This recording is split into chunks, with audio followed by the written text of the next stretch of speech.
Regresamos al estudio multimedial Crear TV del Ministerio de Cultura como parte de la iniciativa conjunta que desarrollamos con la oficina del programa Martiano para seguir compartiendo vía online las memorias de la quinta Conferencia Internacional por el Equilibrio del Mundo, un gran evento internacional que tuvo lugar entre los días 24 y 28 de enero del presente año.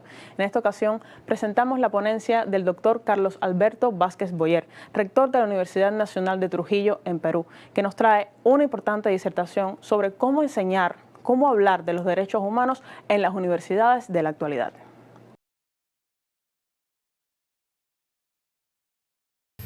Bien, quiero empezar esta breve disertación diciéndoles que más se trata de una reflexión en torno a la problemática universitaria en América Latina y que, como quiera que somos parte de una región un poquito más extensa, el Caribe comprendido, es una situación que tiene casi similitud en términos de presentación problemática. Hemos vivido nuestra vida universitaria, la mayor parte de los asistentes a este congreso seguramente, o a esta quinta conferencia, y en tal virtud tenemos las vivencias que nos permiten expresar que conocemos de alguna u otra manera lo que resulta ser la vida universitaria, el función y el rol de la propia universidad, básicamente en países como los nuestros. En esta conferencia revisé el programa general de la misma y me encontré con mesa de trabajo referida a educación y ciencia. Ahí es donde he venido participando en estos días. No hubo otra comisión en la que se haya tratado algo similar. En la sala 10, educación y ciencia. Pues bien, al haber estado presente en las diferentes intervenciones, estas estaban referidas sustancialmente al enfoque, la preocupación y planteamientos alternativos a la problemática de la educación básica regular. Me refiero a los estudios de la primaria, a los estudios de la secundaria, muy poco a la educación superior técnica y casi nada a la educación superior universitaria. No obstante que resulta ser imprescindible comenzar de manera conjunta a reflexionar sobre el problema de la universidad, a reflexionar sobre el proceso de enseñanza-aprendizaje, a reflexionar sobre el rol de la universidad y desde allí comenzar a trabajar para fortalecer una visión contemporánea que permita contribuir institucionalmente al impulso del desarrollo de nuestros países y sobre todo a la generación de alternativas para el fortalecimiento de la democracia. Es una preocupación que quiero dejar expresada. Por eso mi preocupación y mi acercamiento hoy en la mañana al doctor Zapatero, que lo escuché hablar de ciencia, de universidad, de la trascendencia, significando la trascendencia y la tremenda y extraordinaria importancia que tiene la universidad en la generación de ciencia. Digo la tremenda importancia porque ahora resulta ser que en nuestros países ya no es un patrimonio ni monopolio de las universidades la actividad científica, por ejemplo, porque vemos que el sector del empresariado, ante la deficiencia, ante las limitaciones de las instituciones universitarias que hacen muy poco investigación, han generado sus propias iniciativas, las han materializado y tienen muchas empresas sus centros de investigación. Hace poco, yo soy del norte del Perú, y en mi trabajo de acercamiento con las empresas, me vinculo con el gerente de una empresa con quien luego de conversar advierto que tenía una vocación no solamente de docente universitario, sino sustancialmente de investigación. Láctea S.A., Sociedad Anónima, que hace investigación en mejoramiento de ganado vacuno, de carne y de leche, desarrollando actividad referida a la mejora de la raza de estos animales. Y entonces me decía, mira, ustedes tienen la gran suerte y la oportunidad de que el Estado les toca la puerta para que se les entregue dinero a fin de que investiguen. Y la verdad es que sí. Nosotros tenemos una ley que se llama la Ley del Canon Minero, que establece que un porcentaje determinado de nuestros presupuestos vaya destinado a la actividad de investigación científica. Claro, una información de esta naturaleza resulta ser algo extraordinario porque dicen, ah, qué bien, mira, legalmente se establece, se conmina al Estado a que te dote de un presupuesto determinado para investigar. Sin embargo, es una ley que tiene ciertas restricciones. Por ejemplo, nuestros investigadores jamás tienen la oportunidad o la posibilidad de percibir estímulos personales para continuar en la investigación. Pero bien, mientras que a ustedes les toca la puerta para que se les dote del presupuesto correspondiente a investigar, nosotros tenemos que buscar investigar permanentemente, y esos procesos de investigación deben concluir con productos determinados que luego los ponemos al mercado para generar ingresos y seguir investigando. Nosotros casi no publicamos, me decía, en revistas indexadas en el mundo.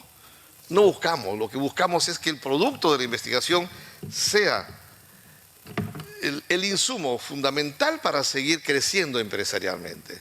Ustedes se preocupan mucho en la investigación publicada en las revistas de Scopus, etcétera, las más notables que hay en la región o en el mundo. Y a eso nos estamos dedicando, las universidades. Les decía esta breve vivencia porque resulta que hay una línea demarcatoria muy diferenciada en torno del contenido, o en torno al contenido de lo que significa la actividad de la investigación en la empresa privada y la naturaleza investigatoria de nuestra actividad institucional universitaria. Pues bien, en general, la universidad, que fue pensada en sus orígenes como la casa del saber, la institución generadora de ciencia, la institución en la que se enseña a razonar, es una institución que el neoliberalismo le está dotando de una característica totalmente diferente, haciéndola una universidad que genere profesionales algo parecido a la producción en serie de las empresas, ¿no es cierto?, de las fábricas, para que se satisfaga la demanda del crecimiento empresarial. Y a eso nos estamos dedicando la universidad, porque esa es la línea de trabajo de instituciones como el Fondo Monetario Internacional, como el Banco Mundial o el Banco Interamericano de Desarrollo, que dotan de presupuesto ante el requerimiento de instituciones o de estados para el desarrollo en materia de educación y particularmente de la educación superior universitaria. Y esto debe ser un punto de inflexión a fin de comenzar a pensar de manera conjunta en América Latina qué hacer para darle un rumbo distinto al tema de la educación superior universitaria. Es preocupante porque inclusive aquella generación que en su momento, ¿no es cierto?, el año 18 impulsó un movimiento de reforma universitaria, en el caso concreto de Córdoba, Argentina, esa generación que ahora, dado el tiempo transcurrido, está asumiendo responsabilidades en la conducción de la universidad. No vean estos gestores o conductores de las instituciones universitarias a una juventud dispuesta a transformar la educación superior universitaria, a luchar para que se modifiquen los currículos pensados en su diseño para favorecer la mantención de un sistema determinado. Y entonces vemos jóvenes que se están educando bajo los currículos por competencias, que no implica otra cosa más que generar ciertas habilidades para la satisfacción del mercado, de un mercado neoliberal.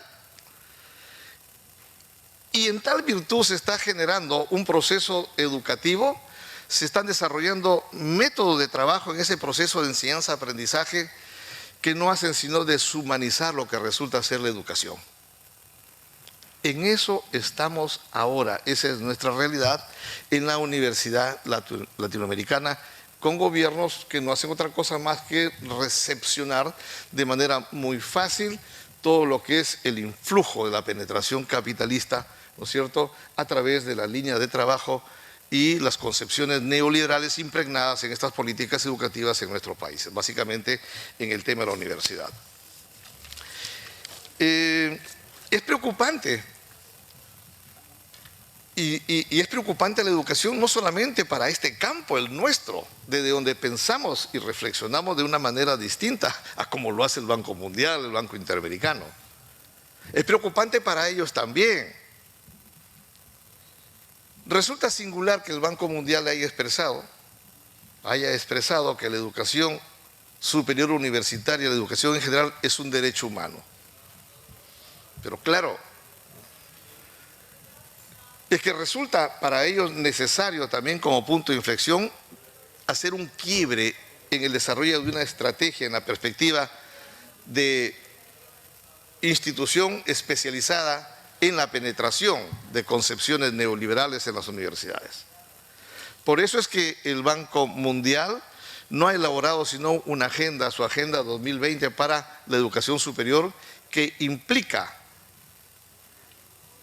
colocar las pautas, lo dice expresamente el Banco Mundial, poner sobre la mesa las pautas para que los gobiernos o las instituciones comiencen a gestionar sus ayudas presupuestales o financieras para el impulso de la educación. Es decir, si tú, Estado X, no cumples con las exigencias o los presupuestos que yo, Banco Mundial, te los consigno, te los establezco, te los impongo, si no cumples ellos, sencillamente no vas a tener el apoyo que podemos dártelo.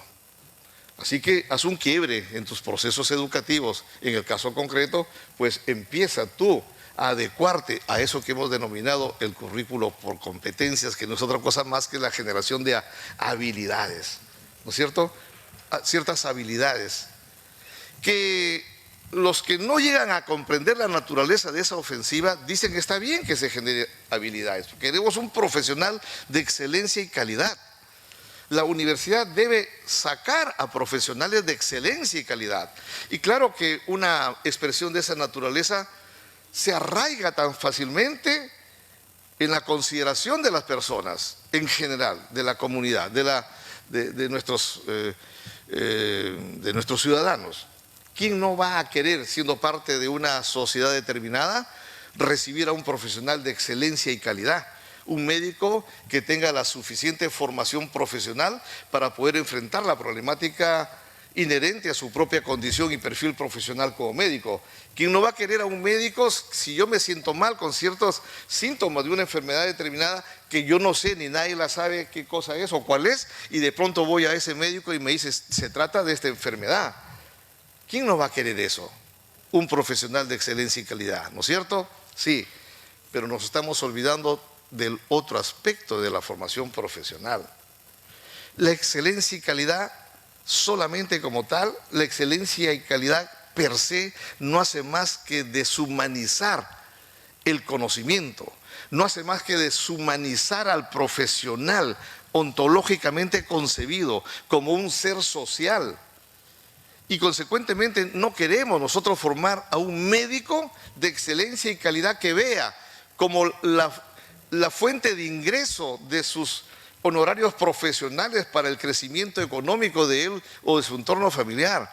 No queremos formar a excelentes ingenieros que tengan la imaginación extraordinaria para resolver los problemas de ingeniería que tienen nuestros países. No solamente queremos eso, queremos al ingeniero y queremos al médico y queremos al abogado o al profesor, al contador, al economista o a la carrera profesional que sea, ¿no es cierto?, formados extraordinariamente con excelencia y calidad, pero al mismo tiempo lo necesitamos como un ser ontológicamente insertado en su comunidad. Una persona que llegue a generar confianza en la comunidad explicándole las causas reales de las grandes brechas que tenemos en nuestros países. ¿Cómo no pretender formar a un economista, ¿no es cierto?, de excelencia y calidad, que sepa explicar técnicamente desde las ciencias económicas los problemas económicos que tiene el mundo, que tienen nuestros países, pero no solamente en el marco de una concepción tecnocrática, sino realmente desde el otro lado humanizado, un economista que conciba real y objetivamente cuáles son las causas que han generado el actual orden económico internacional. Un profesional, en el caso concreto al que me estoy refiriendo, el economista, que no solamente los explique las causas, sino que le diga a la comunidad, mira, este es el camino que tenemos que seguir para sentar la base o por lo menos empezar a accionar a fin de transformar este orden económico internacional. Ayer escuchaba la intervención de un exministro de Economía del vecino país nuestro, de Ecuador. Y qué satisfacción al haber escuchado, miren ustedes, la exposición de un marco conceptual, de un esquema ideológico y político propuesto para todos nuestros estados en América Latina y en el mundo. Programa consagrando caminos, opciones, alternativas para todos los aspectos de la problemática internacional a fin de que coincidamos en un punto de encuentro y de esa manera hagamos respetar nuestra soberanía frente a la penetración imperialista y frente al dominio neoliberal que tienen nuestros países. Solos no podríamos. Él lo dijo clarísimamente. ¿Qué hace un país determinado enarbolando estas banderas de manera solitaria? Miren ustedes lo que ocurre con este país, con Cuba. ¿Qué fuera de Cuba si no expresáramos en el mundo entero la solidaridad internacional a favor del pueblo cubano y de este país? ¿Qué sería de Venezuela? Estuviera totalmente avasallada si es que no expresáramos de igual manera nuestro compromiso internacional de solidaridad con ese país. Entonces necesitamos comenzar a pensar, ¿no es cierto?, para que ese punto de inflexión implique reformas en el ámbito de la universidad latinoamericana. La universidad tiene 3 ejes, así está concebida en términos generales por los diversos estados en América Latina. Uno, el aspecto referido como eje misional a la formación profesional. En segundo lugar, la investigación científica y en tercer lugar, la responsabilidad social universitaria. Pues bien, ¿cómo formar a un profesional de excelencia y calidad? Miren, ocurre que este es un debate ahora en el Perú porque a través de una ley de supuesta reforma universitaria se nos impuso la necesidad de incorporar cursos de estudios generales los 2 o 3 primeros años, concentrados en el primer año o dispersos hasta el tercer año, de tal manera que podamos dar una formación general, valga la coincidencia, cursos de estudios generales que se diferencian de los cursos específicos. Los cursos generales están diseñados para formar al profesional como un ser social. Los cursos específicos están diseñados para iniciar al futuro profesional en la carrera correspondiente y luego los cursos de especialidad. Y nuestro debate, por ejemplo, en el caso de la Universidad Nacional de Trujillo, que ahora gestiono en calidad de rector, por ejemplo, hay un planteamiento ahí desde la Facultad de Educación y Ciencias de la Comunicación. Nos han propuesto cursos, análisis filosófico de la realidad nacional. Yo digo, esta etapa debe caracterizarse, si, como ya dije al inicio de esta breve intervención, los que participamos directamente en la lucha de la década del 70 en América Latina, caracterizadas fundamentalmente por la presencia de dictaduras militares, si aquellos jóvenes de la época mencionada, ahora tenemos la responsabilidad de conducir las universidades en casi todo el país, ¿por qué no comenzamos a actuar para pensar hasta el nombre de las asignaturas correspondientes? ¿Por qué tendrías que llevar al estudiante a un análisis filosófico de la realidad nacional? ¿Por qué no lo llevas al análisis crítico de la realidad nacional?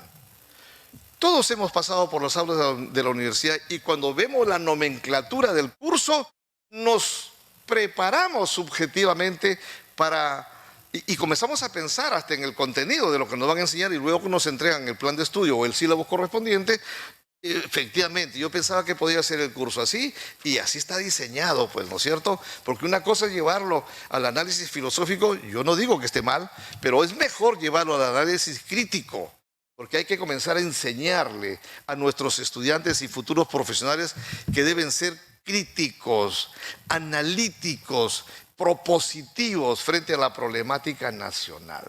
No queremos ya una juventud universitaria contestataria por el simple hecho de serlo.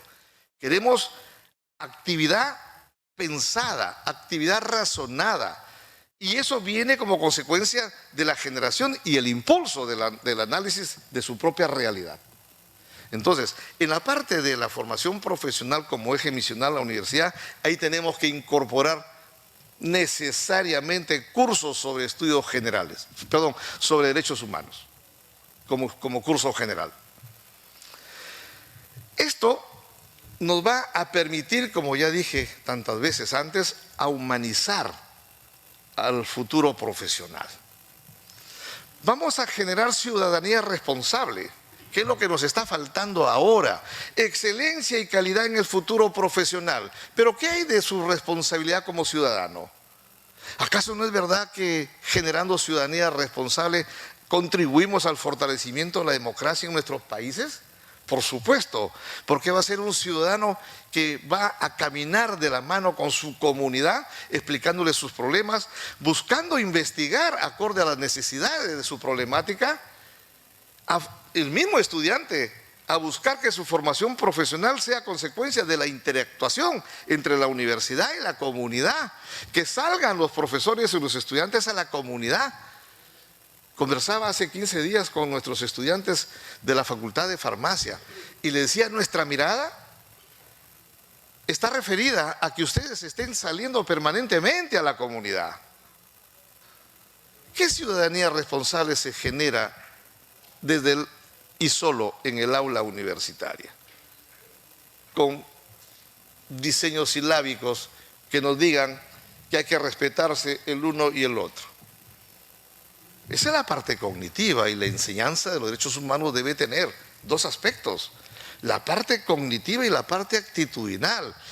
Le damos la información en el aula respectiva, pero hay que llevarlo a la comunidad para que ellos identifiquen los problemas de afectación, de infracción a las normas legales que tienen impacto sustancial y directo en la afectación de los derechos de la persona. Por ejemplo, oye, ¿por qué no llevar a los estudiantes de medicina el primer año nomás para que en la puerta de ingreso al hospital vean la cantidad de gente formando su cola, su fila para poder ingresar y hasta un número determinado le dicen hasta aquí nomás, vénganse, vengan mañana porque ya no hay posibilidad de atención? ¿No es eso ir generando ciudadanía responsable? ¿No es eso ir motivándolos, insertándolos en la dinámica de la preocupación, el análisis? ¿No es eso ya comenzar a caminar en torno a la postura crítica respecto al problema en concreto? Y así, sistemáticamente, ir en ese proceso de enseñanza-aprendizaje interactuando la universidad como institución y la propia comunidad. Bien, entonces, el primer eje misional está referido a esto sustancial o sintéticamente expuesto. Nuestro segundo eje misional tiene que ver con lo que es la investigación científica. Los modelos de licenciamiento y acreditación en nuestro país, en mi país, es un modelo en el que han impuesto ciertos criterios, y es coherente en el plano internacional, ciertos criterios de evaluación de la actividad investigatoria en las universidades. ¿No es cierto? Y ahí tenemos los derechos de autor también que impactan en la posibilidad de una investigación abierta y colaborativa en el mundo. Nosotros no podemos coger un artículo determinado y comenzar a reproducirlo para difundir ese conocimiento plasmado en el artículo en nuestras universidades o en la comunidad, porque tiene derechos de autor. Y entonces podemos ser sujetos de imposición de ciertas llamadas de atención, cuando no de repente sanciones, como institución o como personas naturales. Pero en el caso de nuestra universidad tenemos 183 investigadores. Yo tengo, miren, 2 años en la gestión de la universidad. Es una universidad fundada el año 1824 por Simón Bolívar. Es una universidad que tiene aproximadamente 23.000 estudiantes, entre estudiantes de pregrado, posgrado y segunda especialidad. 1.400 docentes aproximadamente, igual número de servidores administrativos. Es una universidad relativamente grande. 183 investigadores. Cada mes sacamos avisos felicitando la certificación de un docente por parte de CONCITEC, que es el órgano del Estado encargado de la certificación de nuestros investigadores. Y no está mal, extraordinariamente bien, porque uno ve la preocupación de nuestros investigadores. Pero cuando uno empieza a evaluar el sentido de la investigación, nos encontramos con que las investigaciones no están directamente vinculadas con la solución de los problemas que tienen las personas o que tiene el país, problemas que afectan el impulso del desarrollo nacional. Entonces, ¿qué investigación estamos haciendo? Una investigación de matiz y característica ególatra. Una investigación que no hace sino fortalecer el ego del docente universitario para que su artículo sea leído e incorporado en las revistas más importantes del mundo. ¿No es cierto? Entonces hay que hacer un quiebre de igual manera en el impulso de la investigación en las universidades. Hay que decirle a nuestros docentes, miren, tenemos en el mundo una agenda.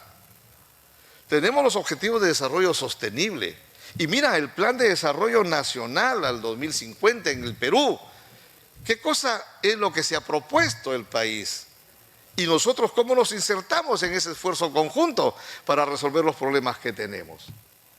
Ese es el tipo de investigación que hay que comenzar a darle fuerza, pero arraigar en la conciencia de la docencia universitaria como parte de un nuevo proceso reformista universitario en América Latina que tanta falta viene haciendo ahora. No vemos matices colectivos en el propio país y menos en América Latina como para poder decir, mira, esto es lo que necesitamos. Pero no solamente reflexionar en torno a qué necesitamos y la constatación de nuestras necesidades, sino acciones para el cambio correspondiente, porque ese es el rol que le corresponde a la universidad, contribuir, impulsar, ¿no es cierto?, el cambio en nuestros países. Le dije hace un momento, tenemos una ley del canon minero que permite destinar un porcentaje de nuestro presupuesto a la investigación científica.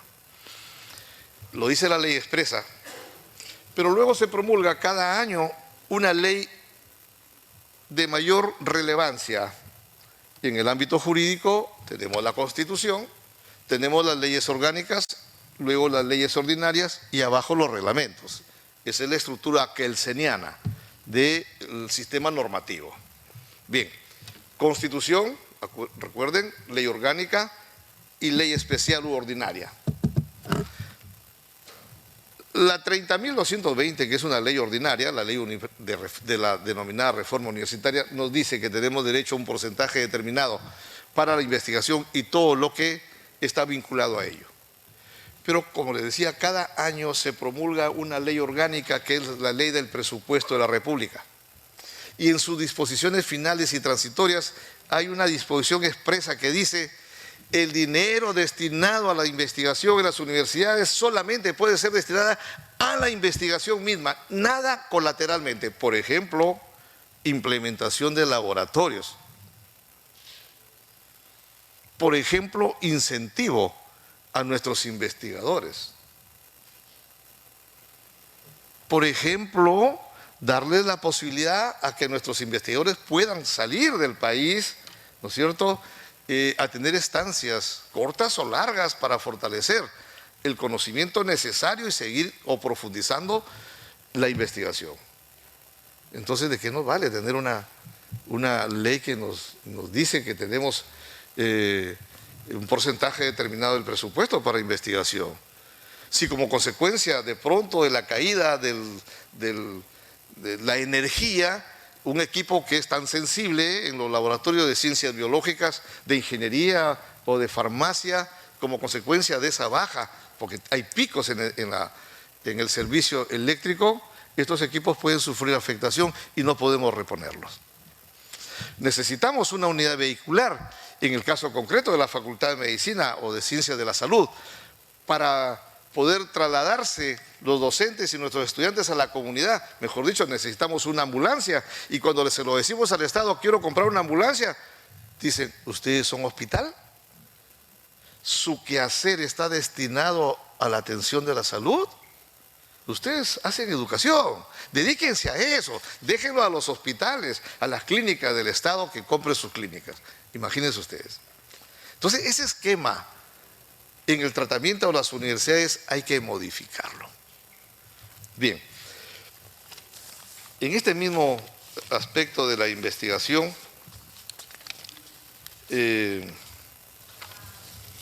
necesitamos arraigar en nuestra comunidad universitaria, científica, el concepto, fortalecerlo, el concepto de ciencia abierta y colaborativa. La investigación podría recibir un impulso extraordinario, podría alcanzar niveles de desarrollo nunca antes visto. La investigación que se hace en Cuba, la investigación que se hace en Suecia, la investigación que se hace en Francia, el producto de esa investigación debe ser, sin mayores restricciones, asumida, recogida por investigadores que se encuentran en la Universidad Nacional de Trujillo, en Ecuador, en Panamá, donde fuera que se encuentren, para que de esa manera, ¿no es cierto?, los fines de la investigación encuentren un canal de viabilidad y de rapidez, de celeridad en la obtención de resultados más adecuados para resolver los problemas que tienen las personas en el mundo y que tenemos en el mundo en general. Pero no hacer de la investigación y el producto de la misma un producto que esté sujeto a la oferta y a la demanda. No hacer del producto o el resultado de la investigación el producto que te va a generar los ingresos económicos suficientes por tu esfuerzo de investigación. El investigador, consecuentemente, que se haya formado sobre la base de enseñarle lo que son los derechos humanos, de saberlo dimensionar, entender la naturaleza y el contenido de cada derecho humano, ese investigador va a entender que su esfuerzo es un esfuerzo no para generar ingreso económico para él, sino que su esfuerzo de investigación está dirigido a resolver los problemas del mundo, de las personas. Por eso nuestro reconocimiento a Cuba y a los cubanos. ¿Acaso los cubanos vieron la oportunidad de ingentes cantidades de dinero como ingreso como consecuencia de las vacunas contra el COVID? No lo pensaron, lo pusieron a disposición del mundo. ¿Pero qué ocurría en nuestros países? No, ten cuidado.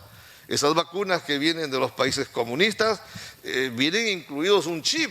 Y ese chip hasta para controlar, hombre, tu cerebro, para que pienses de esta u otra manera. Terrible. Entonces la investigación debe estar dirigida a resolver los grandes problemas que tenemos como personas, a los grandes problemas que resultan ser las brechas repudiables que tenemos en la comunidad. Es inconcebible ver gente que no tiene siquiera para comer. Es inconcebible que hay gente que no tiene la forma siquiera de trasladarse desde su casa hacia el hospital cuando tiene problemas. Entonces, si esa es nuestra realidad, si esa es la realidad del mundo, hay que asumir una actitud de cambio desde la universidad en la generación o en la formación del profesional universitario. Queremos hombres con el concepto arraigado en sí mismo de lo que resulta ser la ciudadanía responsable, de lo que es el impacto de actuar como tal, como ciudadano responsable, en el fortalecimiento de la democracia, que con todas sus imperfecciones resulta siendo el mejor sistema político que nos permite la realización de nuestros propios proyectos de vida como programas personales o familiares. La educación, dice el Banco Mundial, genera cambios en el entorno personal y familiar. Te genera progreso económico. No está mal, por supuesto que está bien. ¿Cómo no quisiéramos tener dinero personalmente los profesionales para satisfacer ya no solamente ciertas necesidades inmediatas que tenemos, sino para darnos, oye, un pequeño gustito, pues, me quiero venir al Caribe, ¿no es cierto?, a una playa. ¿Cómo no vamos a querer dinero? Por supuesto que sí, pero jamás, nunca pretender ese acomodo personal, pretender esa situación de mejoría personal totalmente deshumanizados. Hay que saber compartir, y compartir en la universidad implica compartir conocimiento, implica compartir la ciencia y los resultados de la actividad de investigación científica. Implica generar, una vez más lo digo, un profesional humano que vea con ojos de transformación y con rostro o mirada humana los problemas que existen en el mundo para poder transformar el actual orden económico internacional y sobre los escombros de ese viejo y obsoleto orden económico, edificar un nuevo modelo de sociedad en la que obviamente seríamos felices la mayor cantidad, sino todos los que habitemos en ese modelo social. Muchas gracias.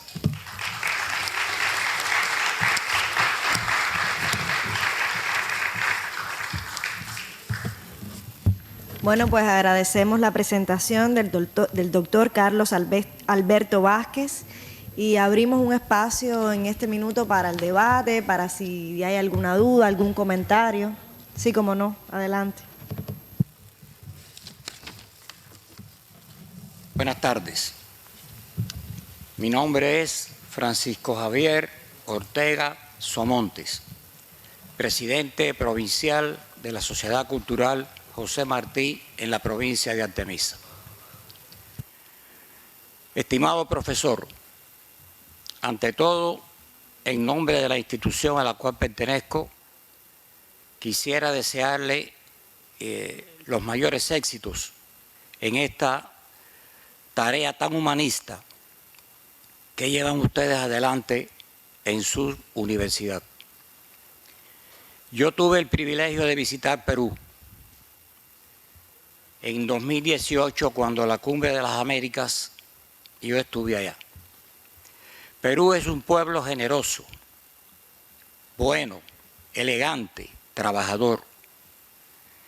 Allí conocí muchas personas, peruanos, peruanas, que nos brindaron siempre su amor y sobre todas las cosas nos brindaron siempre esa solidaridad humana y el amor por Martí y Fidel, algo que agradecemos profundamente a los peruanos.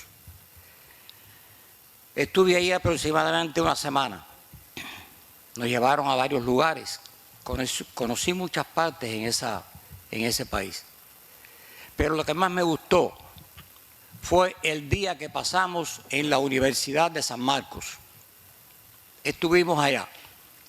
San Marcos, una universidad que a mi juicio personal debía estar dentro de las maravillas del mundo contemporáneo. Bella. Sin embargo, hoy, cuánto dolor, cuánta tristeza. Cuando hace unos días pude observar en la televisión cómo estas fuerzas represivas,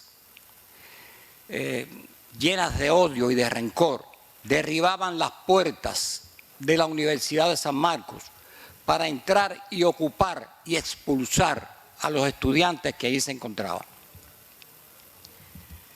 Condeno en lo personal, y estoy seguro que también puedo hacerlo en nombre de la institución a la cual pertenezco, este crimen de lesa humanidad que fue precisamente derribar las puertas de esa ilustrísima universidad para entrar por la fuerza y ocuparla de esa manera. Algún día la Universidad de San Marcos podrá tener en la historia o llevar en su historia y condenar para siempre este bochornoso acto tan brutal y tan grosero que ya no es posible poder, quizás hasta en las películas de los años 40 podía verse esto, pero no estábamos adaptados a eso. Les reitero en nombre de las instituciones, del sistema de instituciones de la Sociedad Cultural José Martí, nuestra solidaridad con el pueblo peruano y les reitero mis mejores votos para que ustedes puedan llevar adelante en un futuro no muy lejano una vida feliz, próspera y sostenible. Felicidades. Muchas gracias. Bien, no sé si estamos. Sí, la dama primero. Buenos días, mi nombre es Ludeili Udis Izquierdo Carvalho, soy cubana de la Delegación del Movimiento Juvenil Martiano. Quisiera preguntarle, profesor, porque acá en Cuba, y me imagino que una buena parte de las universidades, por lo menos de nuestro continente, tengan esta misma dificultad, en los programas curriculares de la enseñanza general, en los diferentes niveles, aparece la enseñanza de la computación. Y pero sin embargo no se le enseña a los estudiantes a trabajar con la tecnología de la información y las comunicaciones. Entonces, la relación entre el individuo, entre el estudiante y sus terminales móviles, es decir, sus teléfonos, sus tablets, se dan desde el punto de vista, desde la autodidaxis. O sea, no se les enseña cómo manejar este tipo de dispositivos, aunque ellos, por supuesto, lo aprenden solos, no necesitan que nosotros les enseñemos. Yo considero que esto, al final, hace que entonces el estudiante sea competente en el uso de la tecnología, pero sin embargo le falta el punto de vista crítico para trabajar con las redes, para interactuar con los medios, ¿no? Quisiera saber en materia de educación digital qué se hace o qué se pudiera hacer o cómo usted ve este tipo de asuntos. Bien. En principio, un agradecimiento especial al compañero que expresó su solidaridad con el pueblo peruano, que ahora enfrenta una situación bastante problemática, efectivamente. Son aproximadamente 50 o medio centenar de fallecidos como consecuencia de esta campaña de movilización social que se está presentando. Conversaba con la doctora Gladys y le decía que en mi país el 82% de desaprobación tiene ese órgano del Estado que resulta siendo el órgano encargado de la legislación a favor de la comunidad, a favor del pueblo. Sin embargo, 82% de desaprobación. Imagínense ustedes lo que resulta ser una gestión del Congreso de la República. Y eso es uno de los factores determinantes de la movilización social ahora en el país, que debe concluir con la renuncia a la Presidenta de la República y al mismo tiempo la convocatoria inmediata de elecciones, que es lo que está expresando la mayoría del pueblo, así como también la convocatoria inmediata a elecciones de los congresistas de la República. Muchas gracias nuevamente por esa expresión de solidaridad. Es como debemos actuar las personas que tenemos una vocación de solidaridad internacional. En segundo lugar, efectivamente, muy poco se hace en las universidades peruanas, ni en los criterios selectivos de ingreso a la universidad, ¿no es cierto? Mejor dicho, en el perfil de ingreso, ni siquiera se ha consagrado criterio alguno referido a ello. Entonces, como la compañera dice, claro, eso tiene impacto también en la actuación de los jóvenes en relación a, por ejemplo, a las redes sociales. Y hay que darles formación. Ahora no es difícil encontrar a sembradores de odio, ¿no es cierto?, envalentonados bajo la ubicación en un pequeño espacio de su casa o caminando por las calles, pero con los dedos en el teclado lanzando odio y veneno a otras personas. Y a quienes de alguna forma cuestionamos también el status quo en nuestros países. La verdad, quiero decírtelo, no hacemos casi nada. Y ese es un gran problema, sí. Lo que más bien hay ciertos programas de fortalecimiento de la parte técnica, ¿no es cierto?, previo al ingreso, pero eso es una cuestión que está referido a lo que decía hace un momento, el aspecto tecnocrático. Nos estamos más preocupando por la cuestión tecnocrática. Mira, quiero que maneje los sistemas X, Y o Z, que produzca documentos de esta manera, etcétera, pero no le damos el enfoque como ciudadano. Y entonces las redes sociales se han convertido en un instrumento de generación de conflictos. Los gobiernos, qué cosa es lo que están haciendo, y en mi país qué cosa es lo que hace. Hace poco se ha promulgado una ley referida a la prevención y a la sanción de conductas de difusión de infundios o afectaciones de la dignidad o el honor de las personas, incrementando las penas. Pero ya sabemos, quienes hemos estudiado Derecho, que la finalidad preventiva general de la pena sustentada o expresada en el crecimiento de los niveles de sanción no traen consigo absolutamente nada beneficioso. Mayor pena no implica menor número de delitos. La severidad de las penas no implica disminución de los porcentajes delictivos que encontramos en la sociedad. Entonces, es una sociedad que, como ya lo hemos dicho siempre, y lo hemos escuchado aquí en esta quinta conferencia, una sociedad en crisis que hace agua por todo sitio. Llevo una preocupación, acorde con la pregunta que me ha hecho, para ver en nuestra universidad qué hacemos. Cada vez que escuchamos algunas preocupaciones, las traducimos en acciones. Gracias.